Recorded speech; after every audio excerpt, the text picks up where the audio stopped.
일부 성가대에는 요령을 필 수가 없습니다. 인원이 많지 않기 때문에 립싱크가 잘 통하지 않고, 그리고 목소리가 그대로 드러나기 때문에 참 힘든 성가대입니다. 그럼에도 불구하고 최선을 다해서 해주시는 우리 성가대를 또 격려해 주시고, 나갈 때도 격려해 주시면 감사드리겠습니다. 오늘 말씀의 제목은 천국의 경영의 원리라는 말씀의 제목입니다. 최근에 드라마를 혹시 즐겨보시는 분들 계십니까? 저는 드라마를 참 많이 봅니다. 안 볼 것 같이 생겼죠? 네, 많이 봅니다. 요즘 드라마의 수준이 굉장합니다.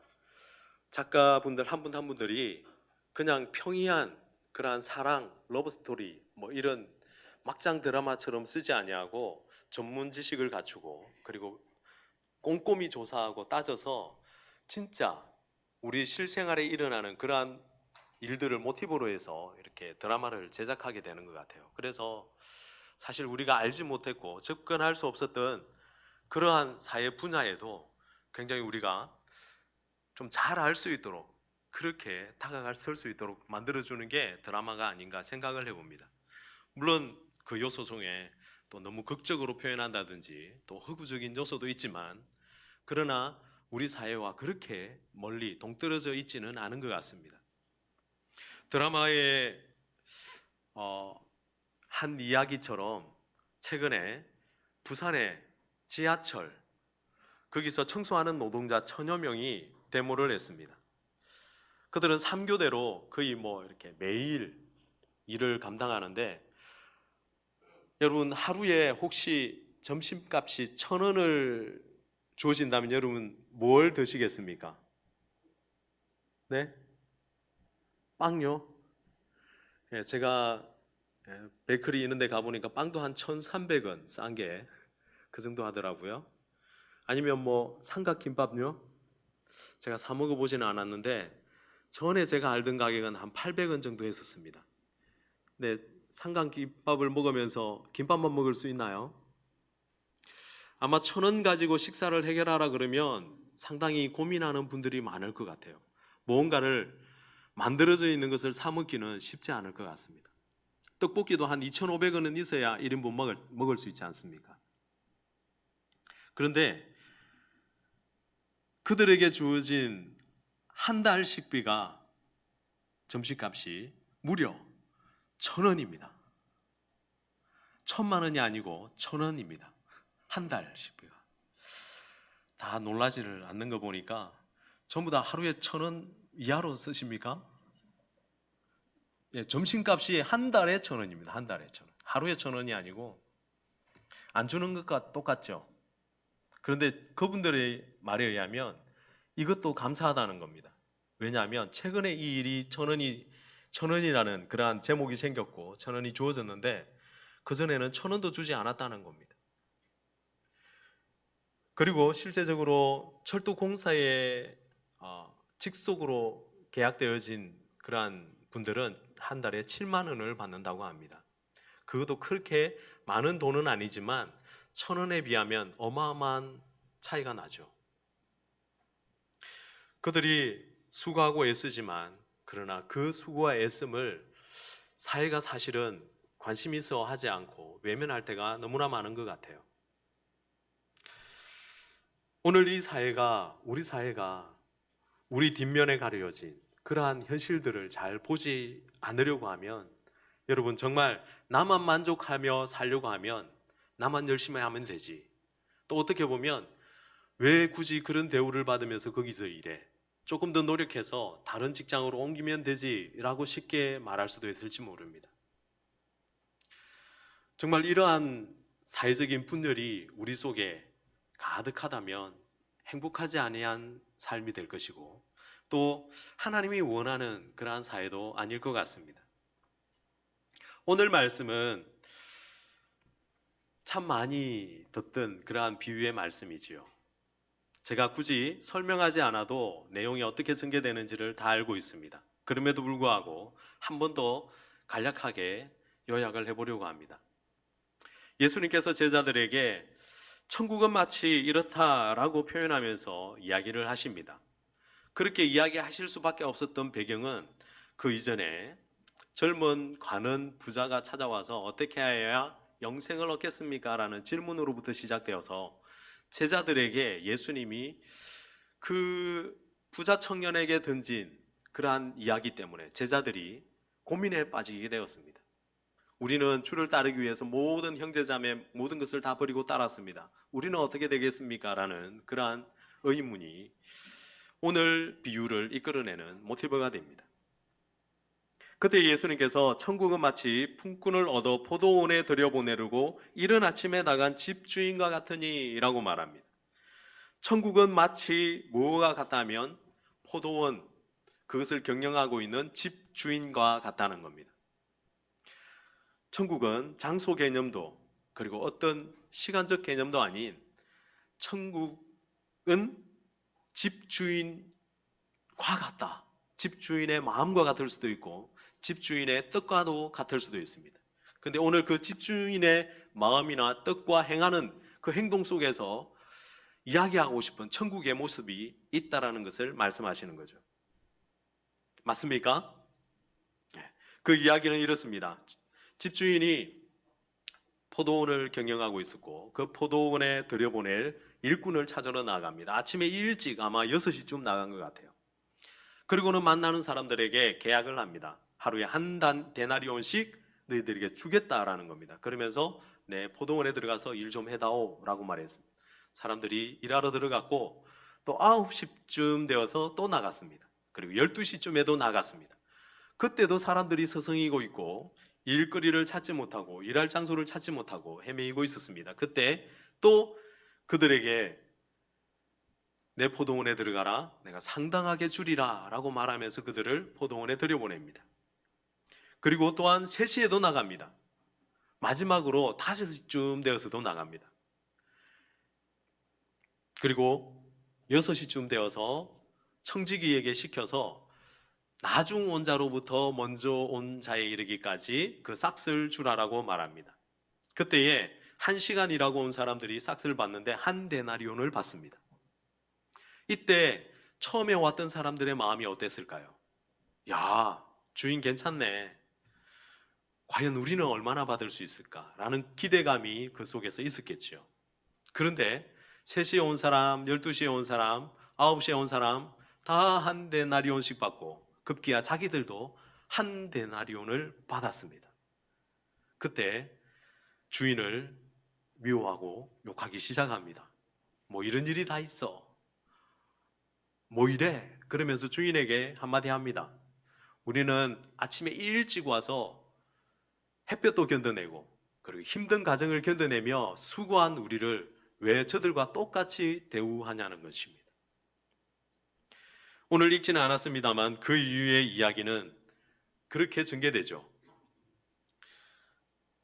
주인이 너희들과 한 데나리온에 계약하지 아니하였느냐? 내가 내 것을 가지고 그들에게 한 데나리온을 주든 그 이상을 주든 너희가 알 바가 아니라는 겁니다. 그리고 너희들이 그렇게 계약하였으니 그렇게 줘도 아무런 이상이 없다는 겁니다. 그래서 너희 것을 받아서 가라라고 말합니다. 그리고 마지막 16절에는 이렇게 표현합니다. 이와 같이 나중된 자로서 먼저 되고 먼저 된 자로서 나중되리라 라고 명합니다. 이 말씀은 19장 30절에도 똑같이 나와 있죠. 그러나 먼저 된 자로서 나중되고 나중된 자로서 먼저 될 자가 많으니라 라고 말합니다. 이 말씀을 역사적으로 계속해서 해석해 올 때 참 여러 가지 방법으로 해석을 했습니다. 천국은 상급이 똑같구나. 아니면 천국은 일찍 들어가고 늦게 들어가면 필요 없구나. 그래서 이것을 오해하면서 천국은 마지막에 들어가기만 하면 돼 라는 그러한 인식도 한때는 있었습니다. 오늘 이 말씀의 진위가 무엇일까요? 강해를 하다 보면 이 의도를 파악합니다. 이게 상급인지 아니면은 천국에 관한 그러한 권리인지 그것처럼 이렇게 다 따져 들어갑니다만 오늘 저는 그러한 포커스로 이야기를 하고 싶지 않습니다. 오늘 1절 말씀에 비추어서 천국은 마치 품꾼을 얻어 포도원에 들여보내려고 이른 아침에 나간 집주인과 같다라는 그 말씀을 통해서 이 집주인이 어떤 분이신지, 그분의 경영 원리가 무엇인지, 그분이 왜 오늘 이 같은 일을 하고 있는지를 좀 더 가까이서 집중 조명했으면 좋겠습니다. 여러분도 한번 여기에 포커스를 맞추고 한번 고민해 보았으면 좋겠습니다. 이 집주인은 왜 품꾼을 들여보내면서 아침부터 열심히 수고했는데 그들이 수고한 나중에 싹쓸 지불할 때 맨 마지막에 온 사람부터 지불하면서 그들에게 똑같이 1데나리온, 품삯, 하루 품삯을 지급했을까요? 아마 분명히 이것은 의도되어진 것입니다. 뿐만 아니라 그들에게 나중 온 자로부터 지급하라는 것입니다.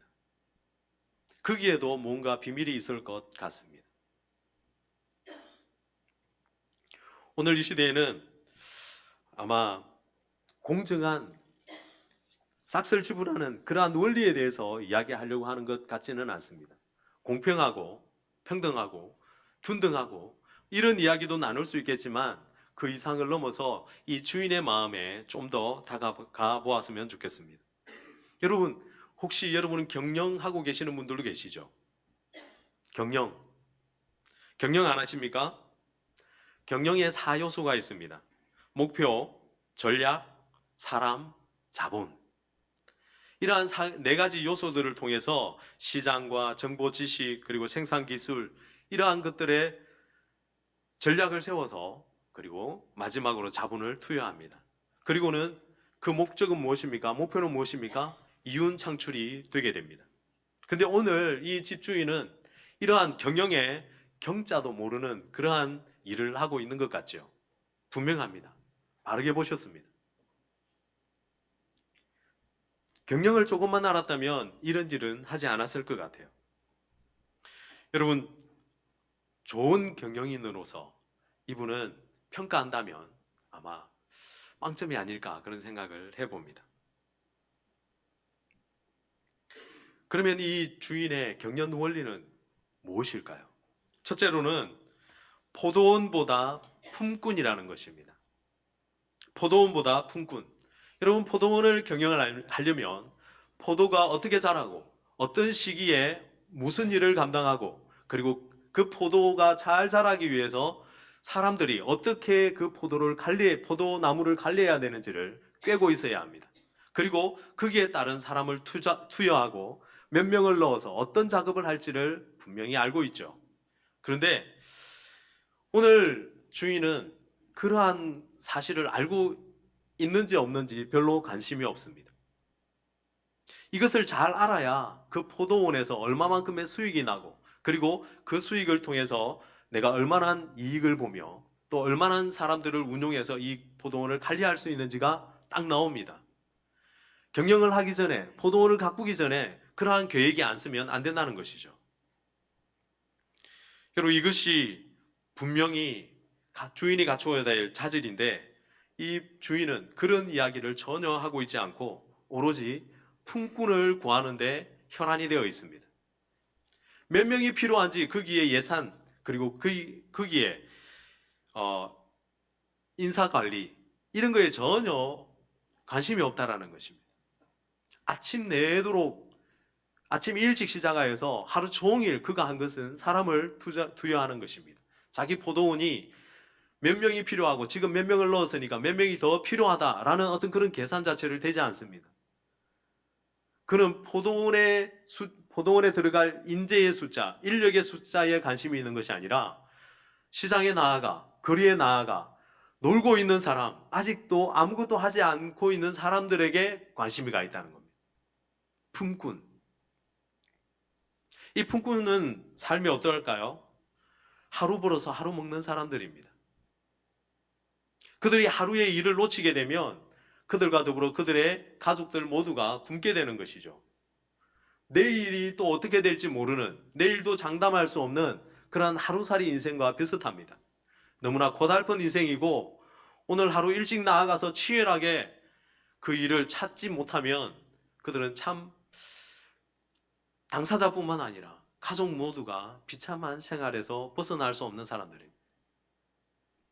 근데 이 포도원 주인은 계속해서 포도원에 필요한 인력을 찾는 것이 아니라 놀고 있는 사람들을 찾아서 포도원에 넣고 있다는 겁니다. 이것이 바로 오늘 이 집주인의 경영 원리입니다. 한마디로 말하면 사람 중심이라고 표현할 수도 있겠죠. 이런 것 여러분 많이 들어보셨잖아요. 그죠? 사람 경영, 인재 경영 뭐 이런 거 그죠? 근데 그런 거창한 뭔가 목적을 이루기 위해서 사람을 투자하고 있지 않다는 겁니다. 그래서 인재 경영, 사람 경영도 사실은 아니라고 표현할 수 있습니다. 그는 사람들의 마음을 알았던 것 같습니다. 사람들의 행편과 처지를 너무도 잘 알았던 것 같습니다. 성경은 비유로서 보여주지 않고 있지만 이 집주인은 그 상황에 처해봤을 수도 있을지 모릅니다. 이것은 저의 이야기입니다. 성경에 없는 이야기입니다. 찾으려고 하지 마십시오. 그런 경험이 있었기에 그는 누구보다도 더 그들의 마음을 알고 그들의 아픔을 알고 그들의 삶의 깊은 곳을 알아서 그들을 터치하고 있는 것입니다.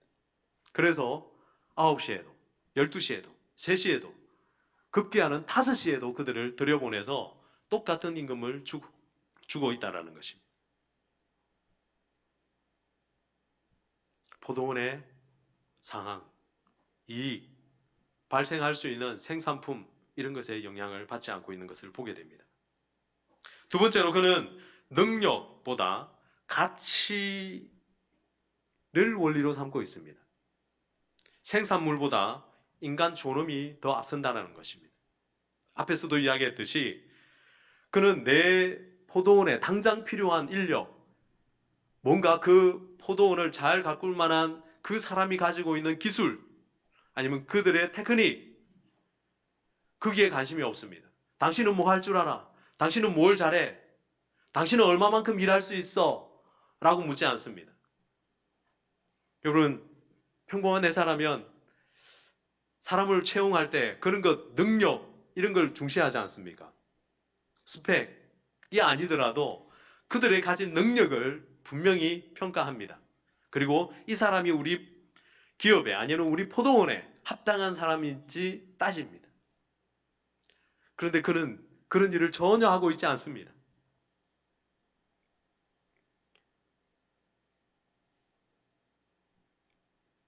인간 존엄, 여러분 그들에게 딸려져 있는 식구들, 그 아버지만 바라보고 있는 가족들을 바라보고 있다는 겁니다. 그 사람이 오늘 하루를 놓치게 되면 그들은 내일도 보장할 수 없고 다 굶어 힘들어 지쳐 있는 그들을 보는 것입니다. 가장으로서 어깨 쳐져 있는 그 아들이 바라보는 아버지, 그 눈빛을 이 주인은 캐치했다는 것입니다. 그래서 그들에게 동일한 기회를 주고 있습니다. 그들이 무슨 능력을 가지고 있는지, 어떤 장애를 가지고 있는지, 무엇을 잘하고 있는지에 관심이 없습니다. 전에 저는 LG에 다녔었다라고 이야기를 드렸는데요. LG에 다니면서 참 많은 것을 배웠습니다. 뭘 배웠느냐면요. LG에서 사원들을 중시 여기는 그러한 가치를 거기서 보았습니다. 무슨 말이냐면요. LG맨 그러면 그들 한 사람을 그냥 한 사람의 노동자로 보는 것이 아니라 한 사람이 그를 통해서 얼마만큼의 수익을 창출하고 회사에 이익이 될 것이냐 이것을 넘어서 더 많은 것들을 보고 있더라고요. 이 사람은 LG 가족이고 그리고 이 사람은 그에 딸린 식구들이 있고 그에 딸린 식구들 한 사람 한 사람들이 모두가 홍보맨이라는 겁니다. 그래서 우리 회사에 일하는 한 사람이 만족하고 기뻐하고 만드는 제품 하나하나에 대한 프라이드를 가지게 되면 그것이 그 가족들에게 전이 될 것이고 그 가족들이 또한 모든 만나는 수많은 사람들에게 홍보맨이 될 것이라는 겁니다. 5천 명이 일하고 있다면 그들 가족이 15,000명이 더 있잖아요. 적게는 15,000명. 그리고 그 15,000명이 만나는 사람들은 아마 수십만 명에 이를 것입니다. 여러분, 경영을 할 줄 아는 그러한 전략이 있는 것이죠. 사람을 보고 있는 것이죠. 근데 이 주인은 그러한 목적을 가진 건 아닙니다만 그 인간 존엄을 기억하고 사용하고 있는 것입니다. 이 주인의 마음을 떠나서 이 포도원에서 생산되는 포도는 누가 소비하게 될까요? 누가 먹고 마실까요? 부자들이요?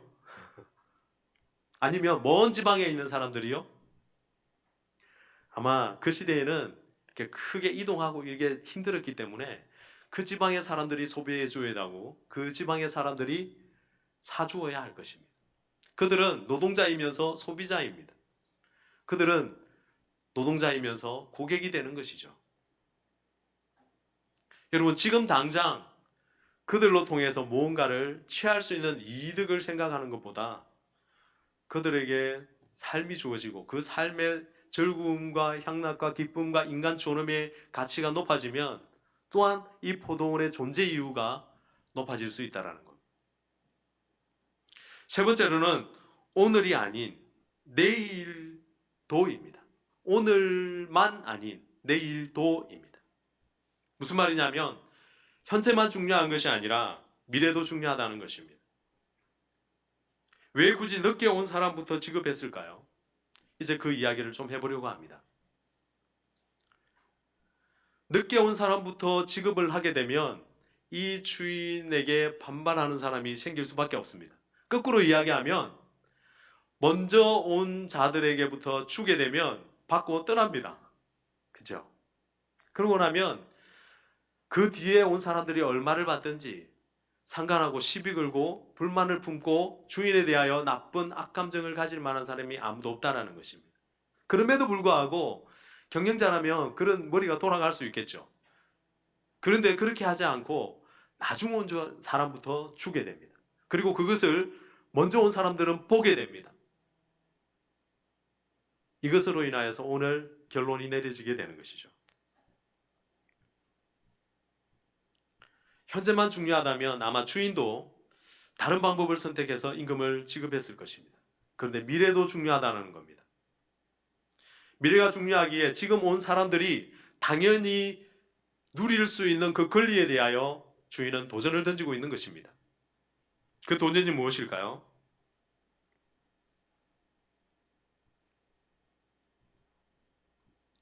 똑같이 받는 것입니다. 그리고는 왜 저들은 우리보다 수고하지 않았는데 똑같이 받을까라는 의문을 품게 하는 것입니다. 오늘 비유의 목적이 거기 있습니다. 집 주인의 포커스가 여기에 있습니다. 여러분, 노동자에게도 오늘만 산다면 오늘 받으면 됩니다. 그리고 그들이 늦게 온 사람들이 만약에 1데나리온이 아닌 10분의 1데나리온을 받았다고 한번 상상해 보시기 바랍니다. 그것을 가지고 집으로 돌아가서 누구 코에 칼라붙일 수 있을까요? 그들의 삶, 그들의 건강, 그들의 일할 능력은 절대 앞으로도 갖추어지지 않습니다. 계속해서 여전히 그 상태로 머물 것입니다. 근데 주인은 거기까지 바라보고 있습니다. 오늘 가족들에게 가서 자랑스럽게 아버지로서 웃으면서 오늘 먹을 것을 공급해주면서 우쭐해 할 수 있는 그 마음이 오늘만의 기쁨이 아닌 내일도 살아갈 수 있게 만들고 내일도 새롭게 시작할 수 있게 만드는 모티브가 된다는 겁니다. 원동력이 된다는 겁니다. 이게 바로 주인의 마음입니다.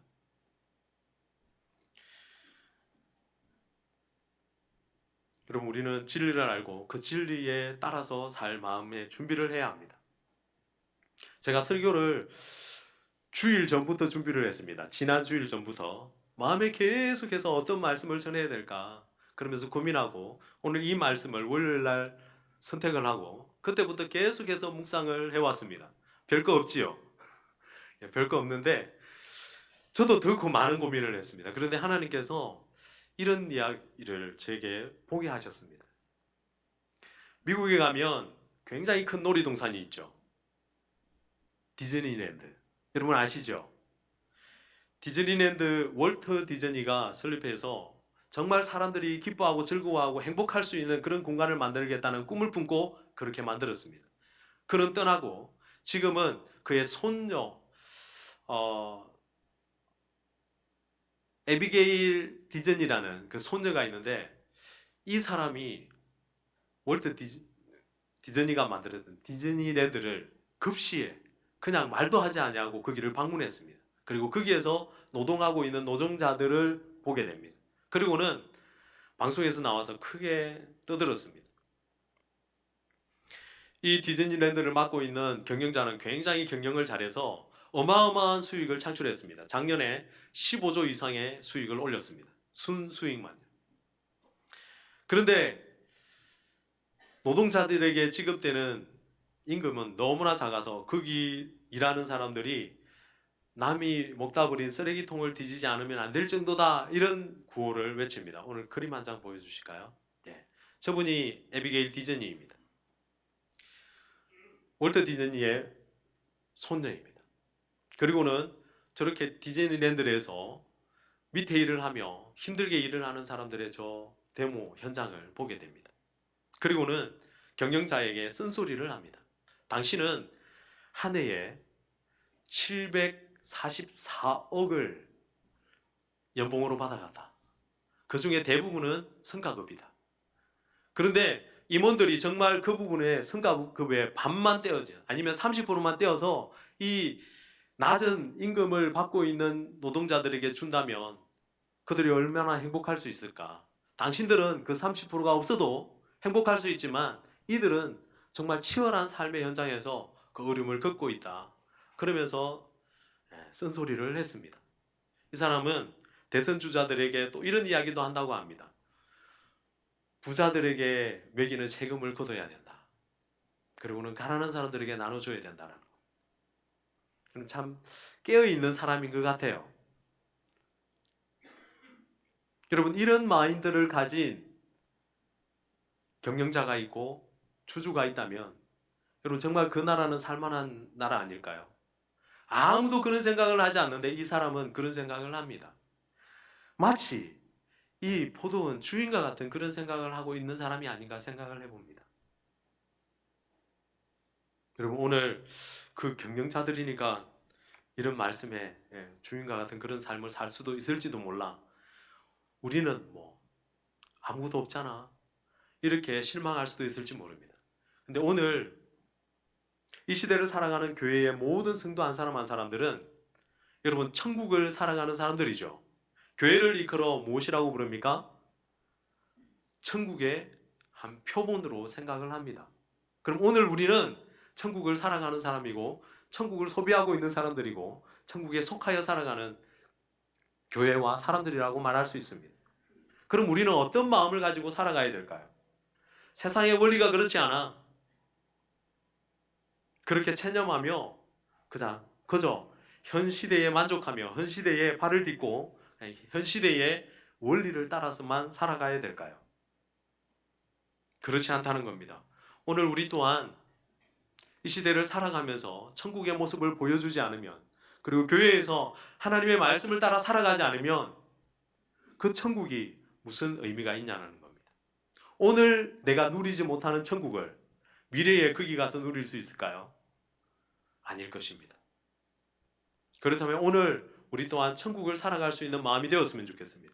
하나님의 마음이 여기에 있고 우리 한 사람 한 사람을 이런 마음으로 부르셨다면 또한 우리는 이런 넉넉한 마음을 가지고 살아갈 수 있는 당연히 부름받은 사람이라는 것입니다. 왜냐하면 이 말씀은 오늘 다른 사람에게 주어지고 있는 것이 아니라 교회를 세우고 교회를 이끌어갈 미래의 지도자인 제자들에게 주고 있는 것입니다. 그럼 교회가 설립되어진 목적이 무엇일까요? 이 천국, 집주인이 보여주는 천국의 모습으로 경영하라는 겁니다. 그렇게 세워져 가라는 것입니다. 여기에 동의할 수 없으십니까? 그렇게 살면 망하실 것 같습니까? 아닌 것 같습니다. 제가 참 좋아하는 목사님 중에 한 분이 바로 김동호 목사입니다. 높붓뜻 숭이교회를 담임하셨던 분이죠. 이분이 오늘 이 말씀을 통하여서 교회의 비전을 발견했다고 합니다. 교회의 운영 철학을 발견했다고 합니다. 그리고는 교회가 정말 교회처럼 되어야 된다. 교회가 하나님이 세우신 그 목적에 맞게 세워져 가야 된다는 그러한 비전을 발견하고 그렇게 살려고 노력했다고 합니다. 그러면서 그가 페이스북에 남긴 이야기들이 쭉 적혀 있는 것을 보았습니다.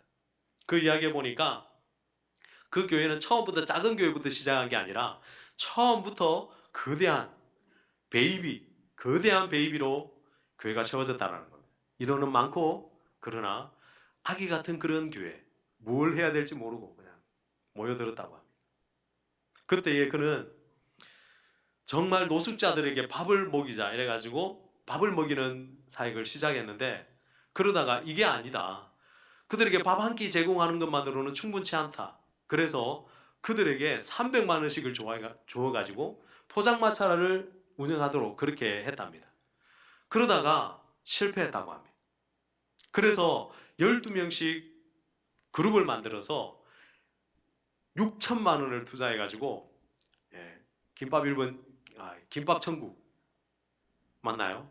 그걸 세웠다고 합니다. 근데 그게 성공하기 시작했다고 합니다.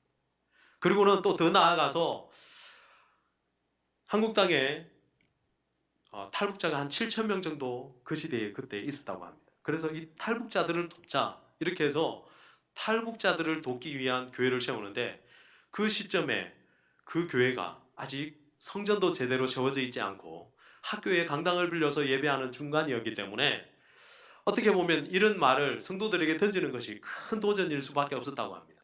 200억을 투자해가지고 그들이 일할 수 있는, 자립할 수 있는 공장을 세우자. 이 목사님이 그런 비전을 제시했습니다. 그리고는 거기에 수많은 사람들이 헌신했고 70억이 모아졌다고 합니다. 그리고는 종이 박스를 만드는 공장을 세웠습니다. 그리고 그 공장이 6개월 동안 수익을 하나도 내지 못하고 거의 망하기 일보 직전까지 갔다고 합니다. 사람들이 무슨 이야기를 했을지 여러분 감이 오지요. 그런데 6개월이 지나자 처음으로 수익을 올리게 되었습니다. 흑자로 돌아섰다는 것. 그리고는 그들이 자립할 수 있도록 스스로 일하고 먹고 살 수 있도록 그런 일을 감당하기 시작했습니다. 여러분, 오늘 우리 교회는 작은 교회일 수 있습니다. 또 우리 교회는 참 작습니다. 그리고 어떻게 보면 그런 일을 우리 교회의 형편에 맞게 해가고 있는 것 같습니다. 그 목사님이 주창했던 것이 헌금의 30% 이상을 반드시 바깥에 있는 사람들을 위해서 투자하는 것이 목표였다고 합니다. 오늘 우리도 어떻게 보면 수익을, 헌금을 쫙 이렇게 배분해 보면 그 이상이 될 수도 있을지 모릅니다. 그렇다고 해서 우리가 여기에 만족하고 여러분 주저앉아 있어야 될까요?